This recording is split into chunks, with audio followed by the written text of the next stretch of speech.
deputadas e deputados máis de En Marea sobre o estado de execución do acordo parlamentario referido ao establecemento dos mecanismos necesarios para a disponibilidade de estadísticas reais e desagregadas dos desoficiamentos de vivenda habitual.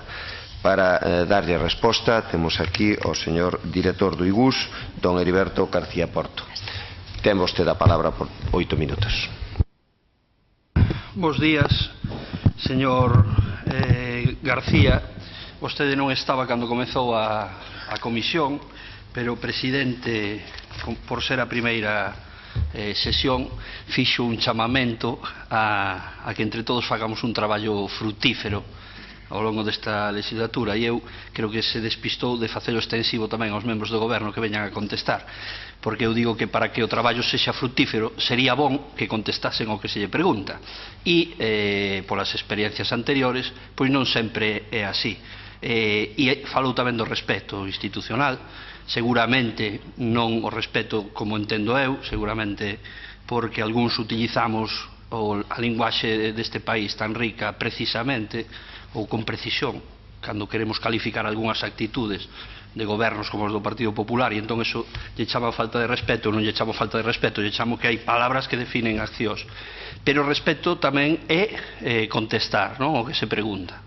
E digo porque voulle a formular unha pregunta moi concreta, como xa lle formulei preguntas moi concretas á conselleira, a señora Vázquez, preguntas concretas que ela non contestou en sede parlamentaria, no primeiro pleno ordinario desta legislatura.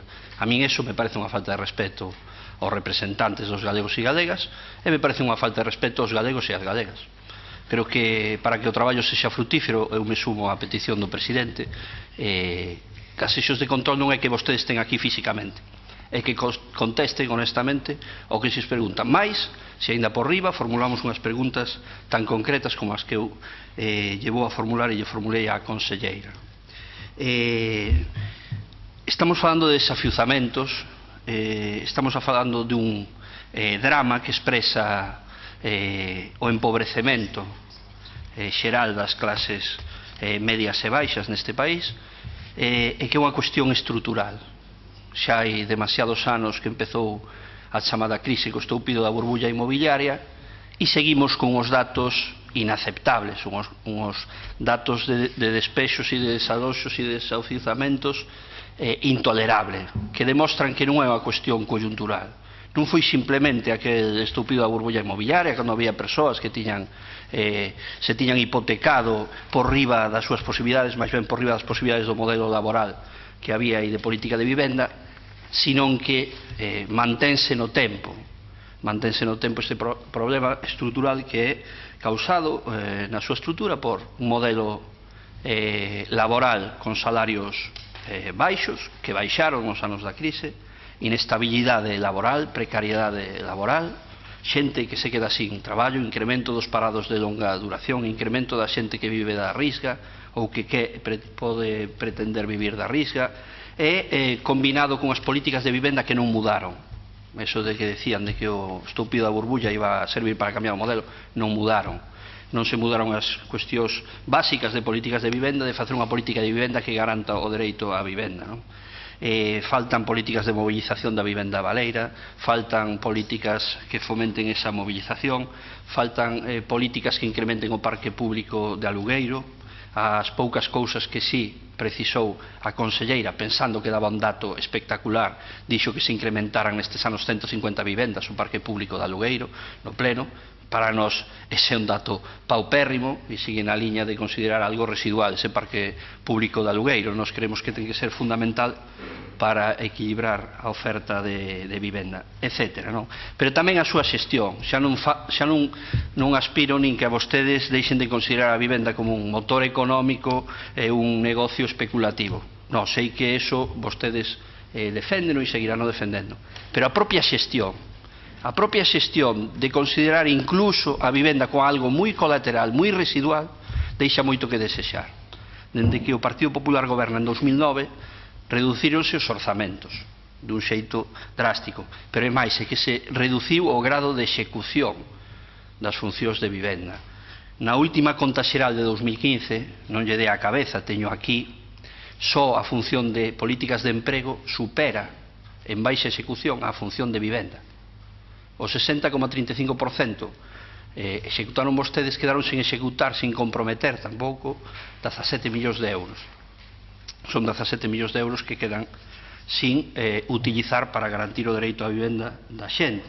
Os datos de rehabilitación tamén son os que son e demostran que para vostedes non é unha prioridade a política de vivenda. Baixan desde 938 obras de rehabilitación no 2009 ás 200 e pico que foron en 2014. Por exemplo, non poden presumir de datos na execución das políticas de rehabilitación. Demóstrase que tampouco é unha prioridade, pois cando vostedes asinan o convenio co Estado do Plan Estatal de Vivenda 2013-2016 en setembro de 2014, cando vostedes non adican ningún euro nese programa a programas de fomento do aluguer, etc. Ben, pero despois tamén non é unha prioridade no sentido de que ni siquiera vostedes en 2016, estamos novembro de 2016, creo que non nos pillou por sorpresa, vostedes siguen a recoñecer que ni siquiera teñen unhas estadísticas fiables dos desaloxos que se dan en vivendas habituais. Eso é un pouco extraño. É un pouco extraño cando din ser moi sensibles a este problema. Estamos 2016, casi 2017. Este problema non foi de onte. Eu creo que para ter gran preocupación por ese problema, home, non contar con esas estadísticas, ainda que, bueno, estamos empezando a ter unha sospeita de que se cadra non se queren dar a coñecer estas estadísticas, non? Ante eso, que evidentemente que non haxa estadísticas de vivenda habitual non cuestiona o gravísimo problema que está acontecendo. Non vamos a discutir dese 3,4% que descendeu no segundo trimestre de 2016 ao 2015. Supoño que non o venderán como un gran logro ese descenso do 3,4%, pero creo que como unha cuestión máis que non se teña nin siquiera por parte da Xunta de Galicia unhas estadísticas exactas e fiables de que cales dos desaloxos onde corresponden á vivenda habitual, pois demostra tamén que non é unha prioridade. Para eso,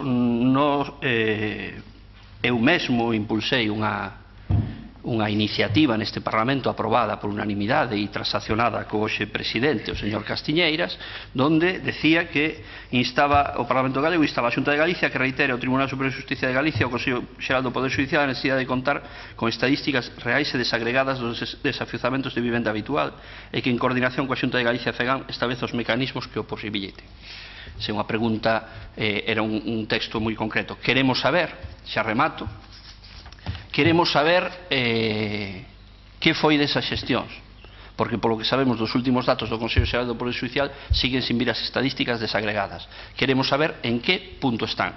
E si, bueno, si se quere dar unha alegría e contesta ao cantos beneficiarios hai a día de hoxe ou houbo do programa Realoxa, ese dato que non diu a señora conselleira, seguramente porque falo moi rápido, é dicir, cantas persoas se beneficiaron do programa Realoxa ata o día de hoxe. Se o sabe vostede, que eu creo que o sabe. E tamén cantas persoas se beneficiaron, cantos beneficiarios hai do programa de censo de vivendas baleiras a día de hoxe. Eu creo que son fáciles de entender, non?